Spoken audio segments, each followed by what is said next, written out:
सध्या लोकसभेच्या निवडणुकीमुळे राजकारण चांगलंच तापलंय, तर दुसरीकडे कडकडीत उन्हामुळे वातावरणही तापलेलं आहे। या तापलेल्या वातावरणात नागरिक उसाच्या रसाचा आस्वाद घेतात। मात्र नागरिकांना राजकारणामध्ये किती रस राहिलाय किंवा रस राहिलाय का, रसाचा गोडवा चाखणारी जनता या लोकसभा निवडणुकीत नरेंद्र मोदी की राहुल गांधींमध्ये रस दाखवतात। एबीपी माझाची टीम उसाच्या गुऱ्हाळावरती पोहोचली, तेव्हा जनतेने काय म्हटलं ते आपण पाहूया। लोकसभेचा प्रचार शिगेला पोहोचलाय। आरोप प्रत्यारोपामुळे राजकीय वातावरण तापलंय। दुसरीकडे सूर्य सुद्धा आग ओकतोय आणि वातावरण ही चांगलंच तापलंय। आणि याच तापलेल्या वातावरणापासून सुटका करण्यासाठी नागरिक जे आहेत त्या उसाच्या रसाचं आस्वाद घेत आहेत। आणि याच उसाच्या रसाचा आस्वाद घेता घेता आपण त्यांच्याशी थोडीशी राजकीय चर्चाही करणार आहोत। काय वातावरण चांगलं तापलंय? हो, खूपच तापलंय।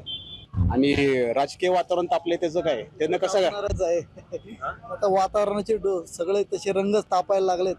आता लोकशाही इलेक्शनमुळे तापले सगळं वातावरण। परंतु हे तर म्हणतात आम्ही जनतेच्या हितासाठी गेलोय, तुमचं काही हित दिसतंय का त्यात? नाही नाही, कोणाचंच काय हित नाही, त्यांचंच हित आहे फक्त, बाकी काय कोणाचं हित नाही राहिलेलं आता। आणखी इथं काही नागरिक आहेत काय?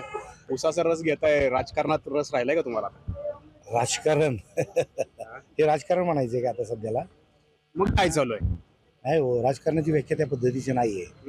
सर्वसामान्य माणूस काय करतो की समोरच्या व्यक्तीला बघून राजकारण, जो पक्ष असेल त्याला काहीतरी अपेक्षा त्याच्या असतात।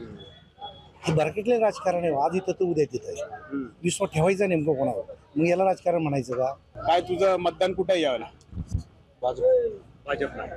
काय कारण काय? कारण सांगायची गरज आहे। मी ऍक्च्युली बारामती तालुक्यातला आहे। बर। सुप्रिया सुळे वर्सेस सुमित्रा पवार। रस जसं गरज आहे लोकांना पिण्याची, आता मोदी पण जाण्याची गरज आहे आता हे देशाला। का बर? कारण पूर्ण युवकांचं वाटोळ केलेले मोदी साहेबांनी। रोजगार नाहीये, महागाई वाढवलेली आहे, त्या संदर्भात कुठलेही वाक्य करत नाहीत। युवकांना कुठलं प्रोत्साहित करण्यासाठी कुठलं काम करत नाहीयेत। नरेंद्र मोदींना मतदान करावं राहुल गांधींना? सध्या थोडं चेंज पाहिजे। राहुल गांधी त्यांनी जो पक्ष फोडले ते तर बाहेर चालेल। काय झालं त्याच्यामुळे? अवघड असं राजकारण कधी होत नव्हतं ना, पहिला नाही पाहिजे।